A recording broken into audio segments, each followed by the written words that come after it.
ने supreme court को कहा है कि साहब आपकी बेल, आपको कोई लीगल राइट नहीं है, ठीक है ना? हाँ हाँ, ठीक है।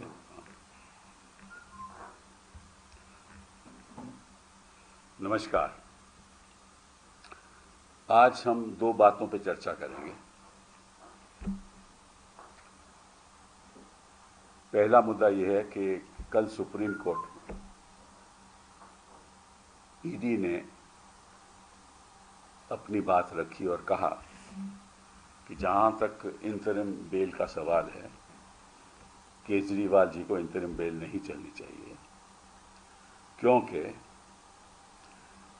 बेल इसलिए नहीं दी जानी चाहिए कि जो प्रचार करने का हक है वो एक कानूनी हक है, वो संवैधानिक हक नहीं है। तो कोई कहे कि मुझे अंतरिम बेल पे आप रिहा कर दो, तो संविधान के आधार पे वो गलत होगा। और अगर कानूनी हक है केवल, तो कैसे कोई कह सकता है, क्योंकि उनके खिलाफ तो केस है और उसकी तफ्तीश हो रही है। और ये बात भी सही है कि जो चुनाव में प्रचार करने का हक है वो कानूनी हक है, लेकिन ये भी प्रावधान है कानून में कि अगर किसी को सजा हो जाए और कोर्ट कहे कि साहब इस सजा को हम स्टे कर देते हैं, तो प्रचार में हिस्सा ले सकता है ना। तो जिसको सजा हो जाए उसको कोर्ट स्टे करके हक दे सकता है कि आप जाकर प्रचार कीजिए, चुनाव है तो प्रचार कीजिए। वो भी हक दे सकता है कि आप अपना नॉमिनेशन फॉर्म भी फाइल कीजिए, आप चुनाव भी लड़ सकते हो। अब इनसे पूछिए कि हार्दिक पटेल कैसे चुनाव लड़े थे। हार्दिक पटेल जी की कन्विक्शन थी, हाई कोर्ट ने स्टे नहीं दिया, हार्दिक जी सुप्रीम कोर्ट आए, सुप्रीम कोर्ट ने स्टे दे दिया, हार्दिक जी चुनाव लड़े, हार्दिक जी बीजेपी में शामिल हो गए। तो जिसके खिलाफ सबूत है, जिसके खिलाफ सजा है, उसको तो हक है अगर कोर्ट स्टे दे दे, और जिसके खिलाफ केवल आरोप है उसको स्टे नहीं मिल सकती, क्योंकि चुनाव में हिस्सा लेना एक कानूनी हक है, संवैधानिक हक नहीं। तो ये किस किस्म की राजनीति हो रही है और किस किस्म की राजनीति ईडी कर रही है कि जिसके खिलाफ सबूत नहीं, आपको उसको अंदर रखे हुए हो, और इस वक्त आपने गिरफ्तार किया जब चुनाव आ रहा था। चुनाव में हिस्सा नहीं ले सकते। वो एक अपनी पार्टी के लीडर हैं, दिल्ली के चीफ मिनिस्टर हैं। तो ये छोड़िए, सब इन पदों को छोड़िए, लीडरशिप को छोड़िए, चीफ मिनिस्टर हैं वो भी छोड़िए, इस देश के नागरिक तो हैं ना। और मालूम सुप्रीम कोर्ट ने क्या कहा है कि फेयर एंड फ्री इलेक्शन, मतलब कि निष्पक्ष चुनाव basic structure of the constitution, मतलब कि संविधान का बेसिक स्ट्रक्चर है। तो अगर किसी नागरिक को जिसके खिलाफ केवल आरोप है, आप छोड़ दीजिए कि वो चीफ मिनिस्टर, उनको आप हक नहीं देने दोगे चुनाव में हिस्सा लेने का, प्रचार करने का, तो वो बेसिक स्ट्रक्चर का उल्लंघन होगा, क्योंकि आप बाकियों को हक दे रहे हो, एक राजनीतिक दल के नेता को, एक नागरिक को हक नहीं दे रहे। मैं समझता हूं कि इस किस्म की बयानबाजी, इस किस्म की बहस केवल एक ही लक्ष्य के साथ कोई कर सकता है, वो ईडी तो आपको मालूम है, किसी तरीके से अरविंद केजरीवाल को यहीं रखा जाए, तिहाड़ में रखा जाए, रिहा नहीं किया जाए। अब मैं आपसे पूछना चाहता हूं कि कल को चार्जशीट में कुछ ना निकला तो क्या ये वक्त वापस आ सकता है?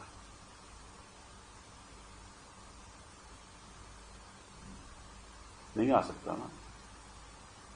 मतलब कि आपने एक राजनीतिक दल के साथ इतना अन्याय किया, एक सरकार के साथ इतना अन्याय किया कि उसके चीफ मिनिस्टर को आपने तिहाड़ में रखा, कोई सबूत नहीं आज तक, कोई मनी ट्रेल नहीं, और ऐसे बयानों के साथ जो अप्रूवर बने, जिनके जो खुद अक्यूज्ड हैं, जो खुद आरोपी हैं, उनको आपने अप्रूवर बना दिया। उनके 12वें बयान के बाद उन्होंने आरोप लगाया केजरीवाल को, और ये समझते हैं कि यही बस काफी है कि उनका हक आप छीन लें। इससे ज्यादा मैं समझता हूं कि अन्याय किसी के साथ हो, ये होना नहीं चाहिए। और समाज को छोड़िए, कोर्ट की बात अलग है, समाज को इस बात को तो समझना चाहिए कि इन लोगों की मंशा क्या है। अब कानून और सर्वोच्च न्यायालय, न्यायाधीश उनके हक में करें या ना करें, उसके बारे में मैं कुछ नहीं कहूंगा, लेकिन समाज को इस बात को समझना चाहिए कि कितनी बेइंसाफी हो रही है केजरीवाल के साथ। एक तो यह मुद्दा हुआ। दूसरा मुद्दा जो मैं उठाना चाहता हूं वो यह है कि कल अमित जी ने, मैं बहुत उनका आदर करता हूं, कहा कि ये जो चुनाव की लड़ाई है ये विकास वर्सेस जिहाद है, विकास वर्सेस जिहाद। और मैं समझता हूं कि लड़ाई विकास वर्सेस जिहाद नहीं है। विकास तो इनका हो रहा है और सर्वनाश बाकियों का कर रहे हैं। इनका विकास तो हो गया, ये तो सत्ता में बैठे हुए हैं, इनको इलेक्टोरल बॉन्ड से पैसा भी मिल गया। तो इनका मकसद है कि सबका सर्वनाश करो, विकास नहीं सर्वनाश। कैसे सर्वनाश करो? जहां भी सरकारें विपक्ष की हैं उनको खारिज करो, उनको बदलो, खरीदो फरोख्त हो जाए, मोह दो। मुझे नहीं मालूम कि क्या क्या दिया होगा, इसके बारे में तो जांच ही होनी चाहिए, मुझे तो मालूम नहीं, लेकिन बिना मोह के कोई तो करता नहीं है ऐसा। दल तो अपना छोड़ता नहीं है, कुछ मिनिस्टर बन गए, कुछ डेप्यूटी चीफ मिनिस्टर बन गए ना, और तो ऐसे तो नहीं बने ना। तो सर्वनाश करो सरकारों का, दलों का सर्वनाश करो, ईडी पीछे लगा दो, सीबीआई पीछे लगा दो, तो ईडी का सर्वनाश करो, इस देश की संस्थाओं का सर्वनाश करो,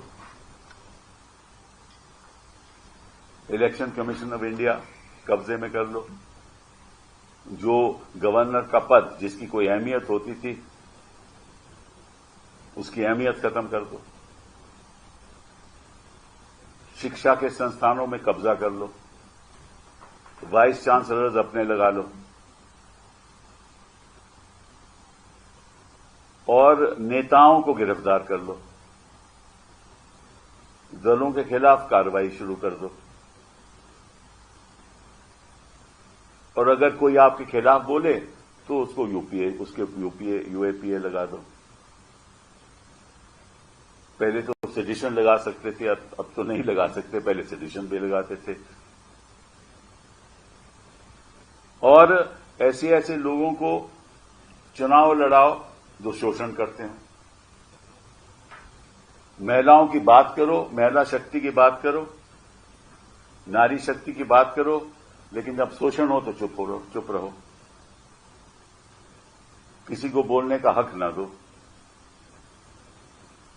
और पैसों से सबको बटोर लो, अपनी संस्थाएं बना लो।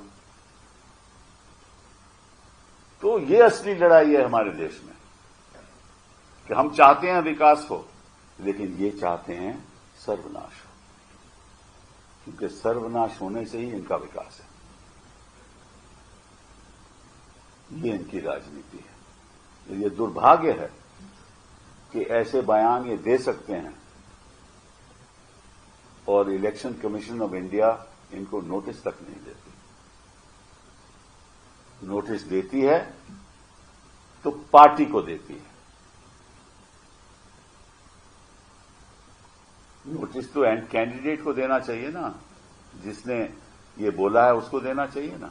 और वो नोटिस भी नहीं है। वो तो कहा है कि आप अपने स्टार कैंपेनर्स के बोलिए कि ऐसे बयान ना दीजिए। वो तो नोटिस भी नहीं है। तो ECI, election commission of India, notice भी नहीं देती। इसीलिए मैं कह रहा हूं कि जो संवैधानिक संस्थाएं हैं उनका सर्वनाश है और इनका विकास है। आप अंदाजा नहीं लगा सकते किस तरह से इन्होंने चुनाव में कल कुछ लोगों को मतदान देने का पे रोक लगाई। पुलिस भगा दिया, पुलिस ने भगा दिया लोगों को। और सब जानते हैं इस देश में कि किन किन को भगाया, उसके बारे में मैं कहना नहीं चाहता। तो ये जो चुनाव हो रहा है उस चुनाव की भी निष्पक्षता की सर्वनाश कर रहे हैं, क्योंकि फेयर एंड फ्री इलेक्शन होना चाहिए। न तो फ्री है न फेयर है।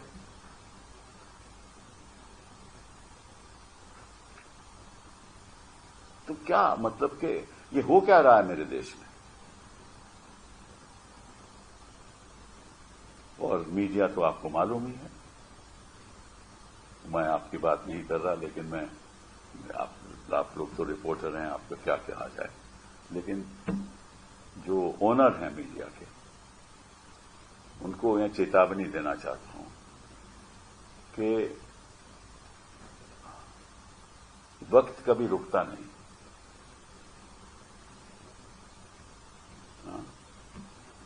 और वक्त कभी झुकता नहीं।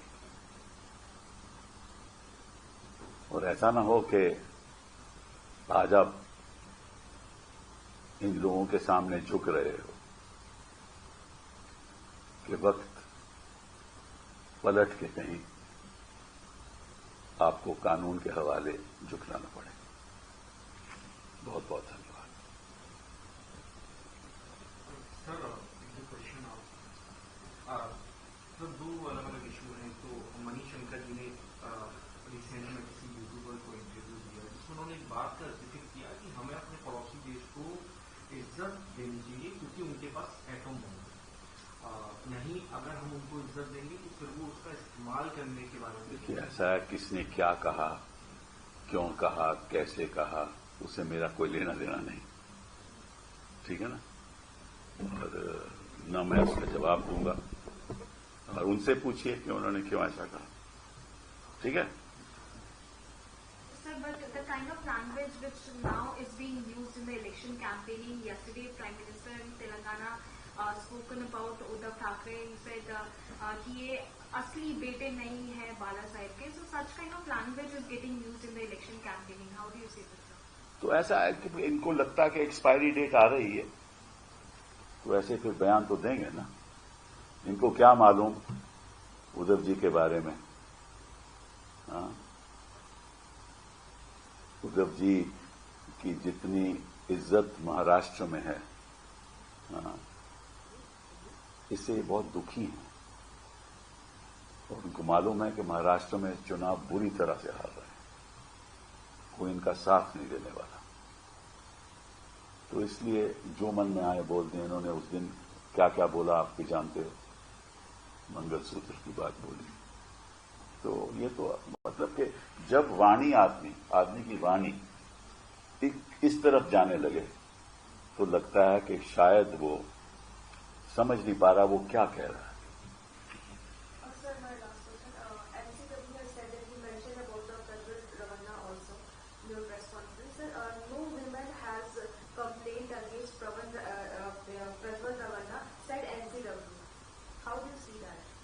एनसीडब्ल्यू है कौन? वही संस्था है जिसके कब्जा कर रखा है इन्होंने। वही तो कह रहा हूं, संस्थाओं का सर्वनाश। Thank you. हाँ, Sir, on other issues also, sir, Omar Abdullah has said that he is not being allowed to campaign in Kashmir, and that's what the Naya Kashmir of the BJP, that the other parties are not being allowed to campaign. वो तो मैं कौन सी party allowed to campaign, इसीलिए तो गिरफ्तारी हो रही है। वहां क्या हो रहा है झारखंड में, वो झारखंड में हो रहा है, दिल्ली में हो रहा है, कश्मीर में होगा। तो ये तो होगा क्योंकि इनका विकास जरूरी है ना, इनका विकास बहुत जरूरी है। जिसकी देखो विकास से अपने विकास की बात कर रहे हैं, ये देश के विकास की बात नहीं करते, ये खुद के विकास की बात कर रहे हैं। खुद का विकास और सबका सर्वनाश है, तो मैं पहले कह चुका हूं। आपने क्योंकि लैंग्वेज का इससे पहले जिक्र हुआ कि किस तरीके के वाणी का इस्तेमाल किया जा रहा है, हम देख रहे हैं कि अलग अलग पॉलिटिकल पार्टी से नेता भी इस तरीके की भाषा का इस्तेमाल कर रहे हैं। चाहे प्रियंका चतुर्वेदी हो, वो कहती हैं कि उनके माथे पर लिखा उनका बाप चोर कौन है। देखिए ऐसा है कि मैं देखिए जब ये सवाल पूछने की जरूरत नहीं है, क्योंकि चुनाव में कोई भी अगर इस चुनाव छोड़िए, मतलब कि मैं समझता हूं कि समाज में ऐसी वाणी, ऐसे बोल नहीं होने, उनका इस्तेमाल नहीं होना चाहिए। लेकिन होता यह है कि कोई ऐसे शब्दों का इस्तेमाल करता है तो निश्चित रूप से कोई उसका जवाब देगा। तो मतलब कि जो क्या कहता है, मैसेज जो है ना, वो तो टॉप से जाना चाहिए ना। अगर आपकी कॉरपोरेशन है, कोई उसका जो चेयरमैन है, अगर वही गलत काम करेगा तो निश्चित रूप से बाकी लोग भी गलत काम करेंगे। तो मैसेज तो टॉप से जाता है। तो हमारे जो प्रधानमंत्री हैं उनको ऐसा नहीं करना चाहिए ना, उनको ही एक ऐसा मैसेज देना चाहिए कि नहीं ऐसी वाणी का इस्तेमाल नहीं होना चाहिए। वो खुद कर रहे हैं, वो तो फिर आरोप लगा दिए हैं कि भाई दूसरे का क्यों करेंगे, वो तो होगा ना। ये तो होता है राजनीति में, जब चुनाव की गर्मी हो तो लोग करेंगे, लेकिन इसका ये मतलब ये नहीं कि सब सही है। सर इवन हैदराबाद में सर ओपनली एक चैलेंज किया जा रहा है। नवनीत राणा ने बोला कि अगर 15 मिनट के लिए यहाँ से पुलिस हट जाए तो दोनों ओवैसी भाई जो है कहाँ चले जाएंगे पता नहीं चलेगा। तो ओवैसी जवाब दे रहे हैं कि मेरा जो छोटा भाई है उसकी असलियत आप नहीं जानते हैं, कि वो उनको मैंने रोक रखा है। तो क्या आपको लगता है कि कहीं ना कहीं एक स्ट्रिक्ट एक्शन भी लिया जाना चाहिए इस तरीके की स्टेटमेंट्स को लेकर? मेरे से क्यों सवाल पूछ रहे? मैं जब कह चुका हूं कि इनकी हिम्मत ही नहीं है एक्शन लेने की, तो फिर बात ही क्या है? जब इस सरकार के वो अंग बन चुके हैं इलेक्शन कमीशन ऑफ इंडिया, तो फिर एक्शन लेने का मतलब क्या है? तो मैं समझता हूं कि गृह मंत्री जी को शायद कानून की बातें ज्यादा मालूम नहीं है। अच्छा होता कि कुछ कानून की बातें समझ के शायद वो ऐसा बयान देते भी नहीं। लेकिन अब इलेक्शन का दौर है, मन में जो आया वो कह देते हैं। ये पहली बार नहीं है। तो पहली बात तो ये। दूसरी बात, इन्होंने और बड़ी इंटरेस्टिंग बात कही। उन्होंने कहा कि देखिए, अगर हमारी 400 सीटें आती हैं तो हम पीओ के पे कब्जा कर लेंगे। ये भी उन्होंने कहा कि अगर 400 सीटें आई तो पीओ के पे कब्जा कर लेंगे, और अगर नहीं आई तो नहीं करेंगे। हम तो चाहते हैं कि करें, जरा थोड़ा लाल आंख तो दिखाएं। और जो 4000 किलोमीटर का कब्जा चीन ने कर रखा है, यार वो तो पहले वापस लो। वहां तो थोड़ी लाल आंख दिखा दो कि क्या वो लाल आंख धीमी पड़ गई है। ये किस किस्म का बयान है? या आप गृह मंत्री हो, आप वोट के लिए क्या क्या नहीं कह सकते? ये लोकतंत्र है, दुनिया में सबसे बड़ा लोकतंत्र है। आपको जिम्मेदारी के साथ बयान देना चाहिए। ऐसे बयानों से लगता है कि आप उस दौर चाह रहे हो जहां आपके पैरों से जमीन खिसक रही है। लगता है कि वो 400 पार क्या 200 पार भी मुश्किल है, और तभी ऐसे बयान दिए जा रहे हो। तो मैं आपसे आग्रह करूंगा कि अगली बार आप सोच समझ के, जिम्मेदारी के साथ, क्योंकि एक ऐसे पद पे आप बैठे हुए हो जिससे आपका कोई भी बयान हो उसमें ऐसा लगना चाहिए कि आपने सोच समझ के दिया है। बहुत बहुत धन्यवाद।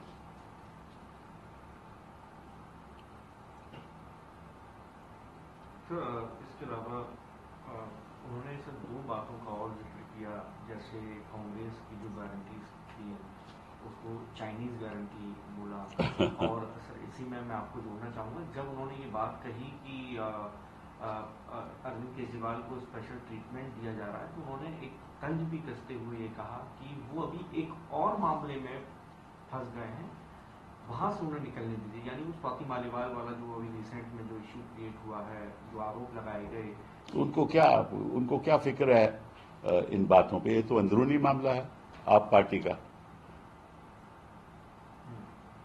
ठीक है ना? तो आप जरा प्रज्वल के बारे में भी तो सोचिए ना, उसके बारे में क्यों नहीं बयान देते आप? वो जेडीएस का अंदरूनी मामला है, वहां तो आप चुप हो, वहां आपके प्रधानमंत्री जी भी चुप हैं। एक प्राइवेट इंटरव्यू में उन्होंने कुछ कहा है लेकिन पब्लिकली कुछ नहीं कहते।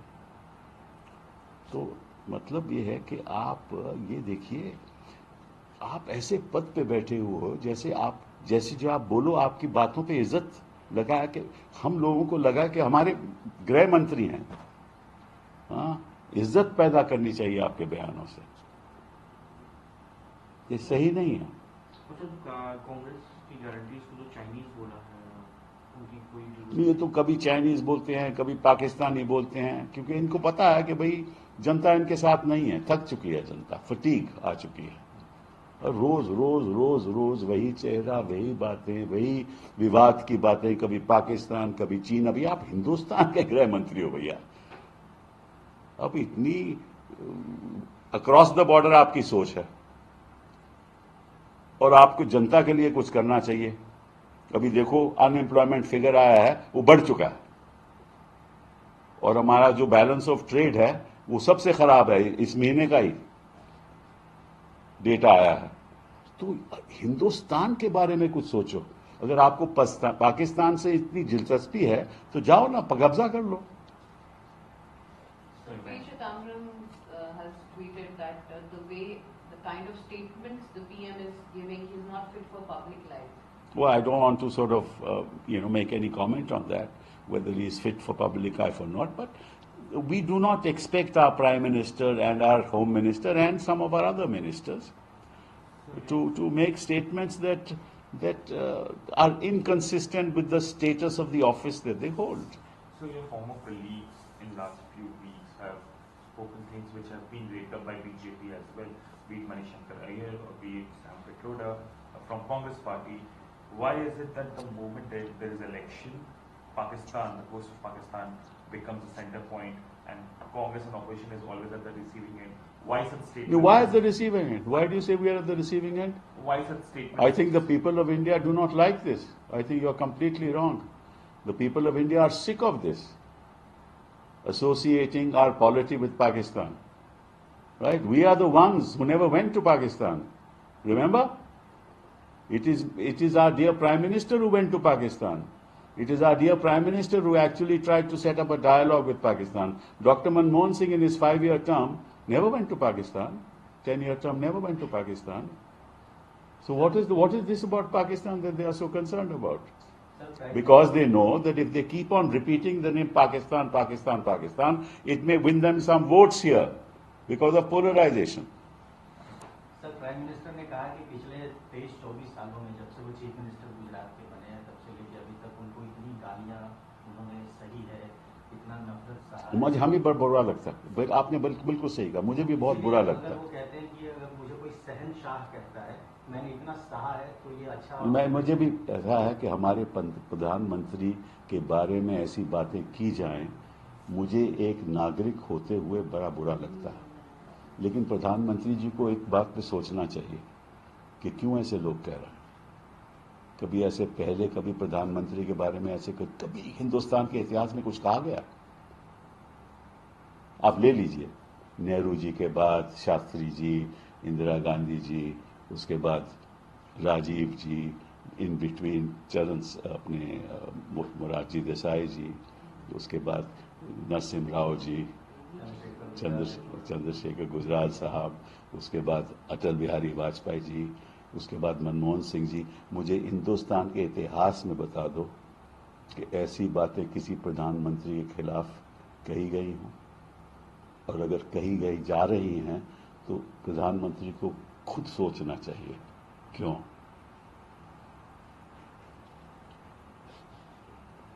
Thank you.